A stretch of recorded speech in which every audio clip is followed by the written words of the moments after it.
কাজ করুন, যদি এটা না পারেন মসজিদটা একটু ঝাড়ু লাগান, পারা যাবে না? আমাদের ঝাড়ু দেওয়ার যদিও ইমাম সাহেব রাখা আছে, অসুবিধা নেই, প্রতিটা মসজিদের ইমাম সাহেবরা ঝাড়ু দেয়। ইমাম নির্বাচন হয় যখন, মসজিদে ইমাম যখন সিলেক্ট করা হয়, তখন বলছে আপনার কাজ কি কি জানেন তো? বলছে কি কি?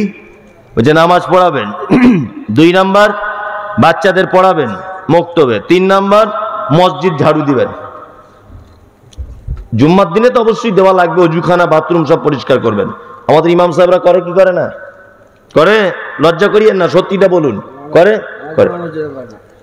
আপনাদের এখানে করে না, অসংখ্য মসজিদে। আরে যে জাতি তার ইমাম সাহেবকে দিয়ে মসজিদের বাথরুম ঘর পরিষ্কার করায়, অজুখানা পরিষ্কার করায়, যে জাতি তার নেতাকে দিয়ে মসজিদ পরিষ্কার করায়, এই জাতি কখনোই কল্যাণ পেতে পারে না। সারা সমাজটা উল্টো পথে চলছে। বলছে অমুক, বলছে মাদ্রাসার সেক্রেটারি, ওর বেটা একটা মাদ্রাসায় পড়ে না। কেন পড়ে না? কেন? সেক্রেটারি যদি হবে তো ওর বেটাও তো একটা মৌলবি হতে হবে। হতে হবে কি হবে না? ও তো মাদ্রাসাকে খুব বেশি ভালোবাসে, ভালোবাসে না? ও ভালোবাসে বলেই তো সেক্রেটারি, ও ভালোবাসে বলেই তো মাদ্রাসার ক্যাশিয়ার, ও ভালোবাসে বলেই তো মাদ্রাসার কমিটি। তো ওদের একটা বেটাও মাদ্রাসায় পড়ে না। পড়ে? পড়ে না। আবার জলসাতে বলছে আপনারা বেশি বেশি ছেলে মাদ্রাসায় ভর্তি করুন। সমাজ মানুষকে বোকা পেয়েছে, গোটা সমাজটা উল্টো পথে। যে লোক হাই স্কুলে চাকরি করে, হেডমাস্টার, তার ছেলে পড়ছে মিশনে, আল-আমিন মিশনে। ওর ছেলে স্কুলে পড়ায় না, হাই স্কুলে, কারণ ও জানে যে হাই স্কুলে পড়াশোনা ভালো হয় না। কথা বাস্তব না অবাস্তব? ও নিজে জানে যে হাই স্কুলে পড়াশোনা ভালো হয় না, ওই জন্য নিজের বেটাকে আল-আমিন মিশনে, আল হেলাল মিশনে, তৌহিদ মিশনে, মোস্তফা মিশনে, রিজিয়া মিশনে, সুফিয়া মিশনে ভর্তি করে দিয়ে চলে এসেছে, তাই না? মানে ও জানে যে স্কুলের অবস্থা কি। মসজিদ ঝাড়ু দেন, পরিষ্কার পরিচ্ছন্ন করুন, বিনিময় কি? জান্নাত। বিনিময় জান্নাত। সপ্তাহে একদিন অন্তত পক্ষে মসজিদটা ঝাড়ু দিন। 2, আল্লাহ নবী সাল্লাল্লাহু আলাইহি ওয়াসাল্লাম আবু তালহাকে ডেকে বলছেন, আবু তালহা, ও আবু তালহা শোনো, আরে তোমার স্ত্রীকে আমি জান্নাতের ভিতরে দেখে এসেছি। ঘটনা কি গো? তোমার স্ত্রীকে জান্নাতে দেখে এলাম, কি আমল করেছো? আবু তালহা তখন বলছেন, আল্লাহর নবী, আমি তো আমল বেশি কিছু করি না, তবে একদিনের একটা আমলের কথা আমার মনে আছে। কি আমল? আল্লাহ বলেছেন, মান আমিলা সালিহাম মিন যাকারিন আও উনসা ওয়া হুয়া মুমিনুন ফালানুহিয়ান্নাহু হায়াতান তাইয়্যিবাতান ওয়া লানাজজিআন্নাহুম আজরাহুম বিআহসানি মা কানু ইয়ামালুন। কোরআন আল্লাহ বলছেন, আরে তোমাদের ভিতরে নারী পুরুষ যে কেউ হোক, ঈমানের অবস্থাতে যদি তারা ভালো কাজ করে, আল্লাহ তাআলা বলছেন দুনিয়াতেই তাকে আমি উত্তম পুরস্কার দেব, দুনিয়াতেই পুরস্কার। এই দেখুন আবু তালহা, আল্লাহর নবীর দরবারে হঠাৎ করে একটা মেহমান এসেছে, দরজায় আওয়াজ করলেন, আল্লাহ রাসূল দরজা খুলে দিলেন।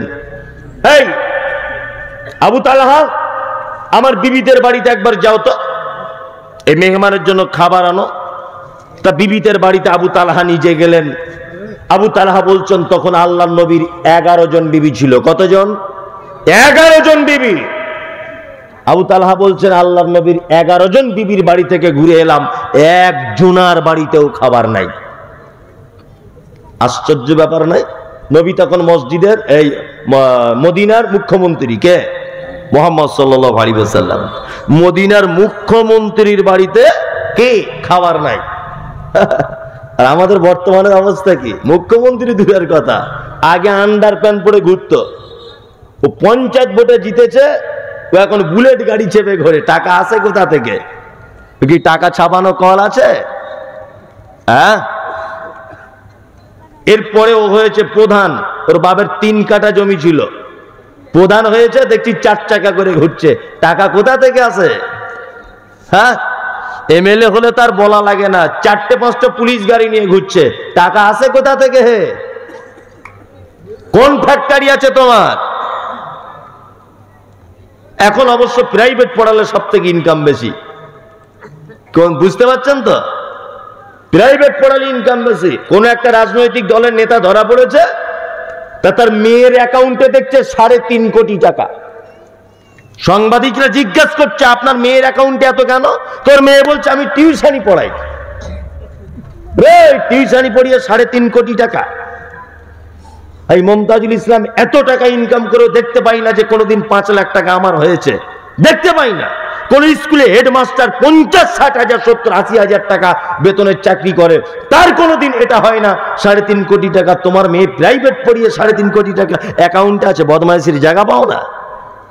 হ্যাঁ, টাকা আসে কোথা থেকে? ওই জন্য আমি মমতাজুল ইসলাম বারবার বলি, পৃথিবীতে একজন মাত্র মানুষকে নেতা বলে ডাকা যাবে, আর কাউকে নেতা বলা যাবে না। নেতা বলা হারাম। পৃথিবীর কোন মানুষকে নেতা বলা যাবে না, নেতা বলা হারাম। একজন মানুষ, তিনি হচ্ছেন নেতা, তিনি হচ্ছেন মুহাম্মদ সাল্লাল্লাহু আলাইহি ওয়াসাল্লাম। নেতা হচ্ছে সেই যে তার নীতি কথার উপরে অটুট থাকতে পারে, এই হচ্ছে নেতা। নেতা হচ্ছে সেই যে তার নীতি কথার উপরে দাঁড়িয়ে থাকতে পারে, এর নাম হচ্ছে নেতা। ভোটের আগে এসে রাস্তার ধারে বলে গেছে দাঁড়িয়ে, আমাকে একবার জিতিয়ে দিয়ে দেখুন, এলাকায় রাস্তাঘাট একটাও আর অসুস্থ থাকবে না, সব রাস্তা সুস্থ করে দিব, এমন রাস্তা করে দিব, হেলিকপ্টার চলছে। ভোটে জিতে গেল, একদিনও লোকটাকে দেখতে পাওয়া গেল না। ঠিক বলছি না ভুল বলছি? হ্যাঁ, একদিনও দেখতে পাওয়া যায়? একদিনও দেখতে পাওয়া যায় না। ভোটের আগে এসে বলছিল আসসালামু আলাইকুম চাচা, যে চাচা। ভোট হয়ে গেল আর তার পাত্তা নেই। আছে না নেই? আছে। নীতি কথার উপরে দাঁড়িয়ে থাকতে পারে না। একজন মাত্র মানুষ ছিলেন পৃথিবীতে, তিনি হচ্ছেন মুহাম্মদ সাল্লাল্লাহু আলাইহি ওয়াসাল্লাম। মদিনাতে এলেন, মক্কা ছেড়ে মদিনায় মুখ্যমন্ত্রীর দায়িত্ব পেলেন, মদিনা রাষ্ট্রপ্রধান হলেন। সর্বপ্রথম তিনি বক্তব্য রেখেছিলেন, মান তারাকা দাইরান আও জিয়াআন ফালাইয়া। এই মদিনাতে যারা এতিম আছো, তোমাদের বাড়ির ব্যাগগুলো আমার কাছে পৌঁছে দাও। মদিনাতে যারা বিধবা আছো, তোমাদের বাড়ির ঝোলাগুলো আমি মুহাম্মদ সাল্লাল্লাহু আলাইহি ওয়াসাল্লাম আমার কাছে পৌঁছে দাও। যারা আছো দুস্থ অভাবী মানুষ, তোমরা তোমাদের বাড়ির পাত্রগুলো, খাদ্য খাবারের ঝোলাগুলো আমার কাছে এনে দাও। আমি মুহাম্মদ সাল্লাল্লাহু আলাইহি ওয়াসাল্লাম আজকে মদিনার রাষ্ট্রপ্রধান, আমি মদিনার দায়িত্বে আছি। অসম্ভব ব্যাপার, আমি মুহাম্মদ সাল্লাল্লাহু আলাইহি ওয়াসাল্লাম মদিনাতে রাষ্ট্রপ্রধান থাকা অবস্থাতে একটা মানুষও না খেয়ে মরবে না। ইনি হচ্ছেন নেতা, তিনি হচ্ছেন মুহাম্মদ সাল্লাল্লাহু আলাইহি ওয়াসাল্লাম। আশ্চর্য ব্যাপার, এ তো নবীজি। নবীজির পরের নেতাদের চরিত্র দেখুন। হযরত ওমরের নাম, আবু বকরের নাম শুনেছেন? শুনেছেন? শুনেছেন? ফজরের নামাজের পরে আবু বকরের নিয়ম ছিল কি না, আবু বকরের নিয়ম ছিল ফজরের নামাজ পড়ে নিজের স্ত্রীর সঙ্গে দেখা করতেন। দেখা করার পরে চলে যেতেন পাহাড়ি রাস্তা দিয়ে বিভিন্ন জায়গায় বেড়াতে, ঘুরতে। আবু বকর তখন কে না আমিরুল মুমিনিন। ভালো করে বোঝার চেষ্টা করুন, তার আমিরুল মুমিনিন মানে মুখ্যমন্ত্রী মদিনার। হযরত ওমর ব্যাপারটা লক্ষ্য করছেন যে কি ব্যাপার, আবু বকর কোনোদিন ফজরের নামাজের পরে দাঁড়ায় না, বাড়ি চলে যায়, আবার বাড়ি থেকে বার হয়ে ওই রাস্তায় পাহাড়ের দিকে চলে যায়। ঘটনা কি? যখন যায় হাতে একটা ঝোলা নিয়ে যায়, ব্যাগ। হযরত ওমর বলছেন, আমি একদিন আবু বকরের পিছনে পিছনে গেলাম রাদিয়াল্লাহু তাআলা আনহু, গিয়ে দেখছি গোপনে গোপনে হযরত আবু বকর পাহাড়িয়া সাইডে একটা তাঁবু টাঙানো, সেই তাঁবুটার ভিতরে আস্তে আস্তে করে ঢুকলেন। কে? মুখ্যমন্ত্রী হযরত আবু বকর সিদ্দিক রাদিয়াল্লাহু তাআলা আনহু ঢুকলেন, খালি ব্যাগ নিয়ে ঢুকলেন। যখন বার হচ্ছেন তখন দেখছি ব্যাগটা ভারী ভারী, কিছু যেন আছে। ওই পাহাড়ের জমিনের দিকে আবার চলে গেলেন হযরত আবু বকর। হযরত ওমর এলেন, ওই তাঁবুর ভিতরে হযরত ওমর তিনি ঢুকলেন। ঢুকে দেখছেন একজন অন্ধ বৃদ্ধা মহিলা, স্বামী নাই, কেউ নাই, অসহায় দুস্থ মহিলা তাঁবুর ভিতরে যেন বসে আছে। হযরত ওমর বলছেন, বুড়িমা, তোমাদের বাড়িতে প্রত্যেক দিন কে আসে বলো? বলছে, আমি চিনি না, তোমার মতো একজন পথিক, নাম জানি না, প্রতিদিন আমাদের বাড়িতে ফজরের নামাজের পরে আসে, আমাদের বাড়ির বকরিগুলো দুধ দহন করে দিয়ে চলে যায়, আমাদের ঘর বাড়িগুলো পরিষ্কার করে, আর আমি রাতের বেলাতে অন্ধ মহিলা চোখে দেখতে পাই না, বয়স হয়ে গেছে বলে আমি পেচ্ছাপ পায়খানা কাপড়ে যা কিছু করি ওই লোকটাকে দেখি প্রতিদিন পরিষ্কার করে দিয়ে চলে যায়। তখন হযরত ওমর বলছে, বুড়িমা, এই যে লোকটা প্রতিদিন তোমার বাড়িতে আসে এটা আর কেউ নয়, এটা হচ্ছে মদিনার মুখ্যমন্ত্রী, নাম হলো তার হযরতে আবু বকর সিদ্দিক রাদিয়াল্লাহু তাআলা আনহু। আর কেউ নয়, এটা আবু বকর। বলছে, আমি তো বাবা চিনি না আবু বকরকে। হযরত ওমর মসজিদে বসে আছেন, আবু বকর রাদিয়াল্লাহু তাআলা আনহু তিনি বসে আছেন। হযরত আবু বকরের কাছে ওমর গিয়ে বলছেন, ভাই আপনি তো খুব বিপদে ফেলে দিলেন, আপনি এখন মুখ্যমন্ত্রীর দায়িত্বে আছেন, প্রত্যেক দিন যদি একজন অন্ধ মহিলার পেচ্ছাপ পায়খানা আপনি যদি পরিষ্কার করেন তাহলে আপনার পরে যে দায়িত্বে আসবে তার উপরে তো কাজটা কঠিন হবে।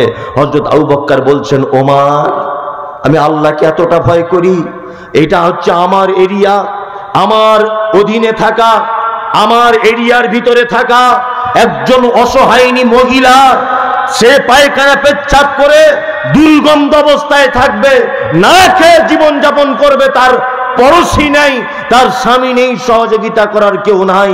আমি ওমর, আমি আবু বকর আল্লাহকে এত ভয় করি, আল্লাহকে এত ভয় করি যে আমি আবু বকর, আমাকে যদি আল্লাহ বিচারের কাঠগড়ায় দাঁড় করিয়ে দিয়ে বলে, আবু বকর তোমার অধীনস্থে থাকা একজন মহিলা পাহাড়ের পদদেশে তাবু টাঙিয়ে মরতে বসেছিল, আবু বকর তুমি কোথায় ছিলে?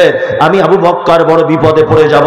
এই জন্য আমার ভাই প্রত্যেকদিন ফজরের নামাজের পরে আমি মহিলাটির পরিচর্যা করতে চলে যাই।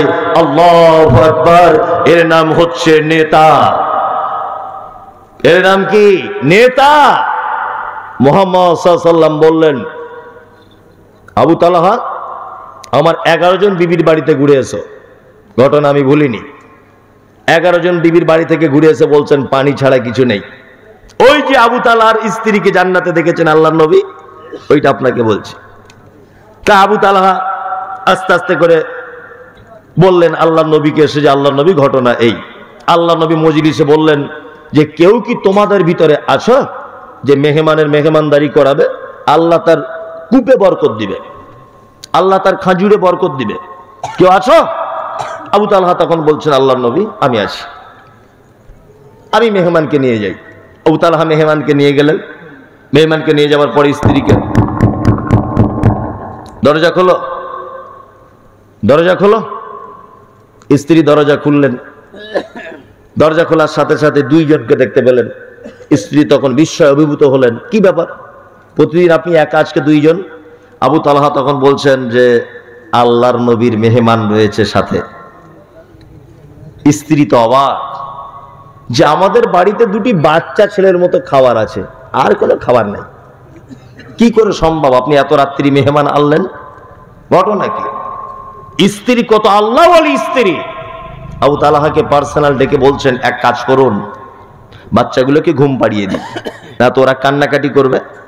আর 2টো বাচ্চা ছেলের যা অল্প খাবার আছে এই খাবারটা একটু খাবার বানিয়ে দিয়ে, রুটি তরকারি যা আছে আপনি আর বাড়ির মেহমান 2 জনা মিলে খেয়ে নেন। তখন প্রদীপের আলো জ্বলতো, ইলেকট্রিক ব্যবস্থা ছিল না। তা আবু তালহার স্ত্রী আবার বলছেন যে, আপনি যদি মেহমানের সঙ্গে বসে খান তাহলে কিন্তু মেহমানের পেট ভরবে না, কারণ খাবার অল্প। খাবার কি? অল্প খাবার, পেট ভরবে না। এক কাজ করিয়েন, কি না, কোনো একটা চালাকি করে যে প্রদীপটা জ্বলবে ওটা ফুঁক দিয়ে নিভিয়ে দিবেন, আর মেহমান খাবে, আপনি পাত্রে হাত দেবেন, মুখে হাত ওঠাবেন, মুখ লাড়াচাড়া করবেন, কিন্তু খাবেন না। খেলে কিন্তু মেহমানের পেট ভরবে না।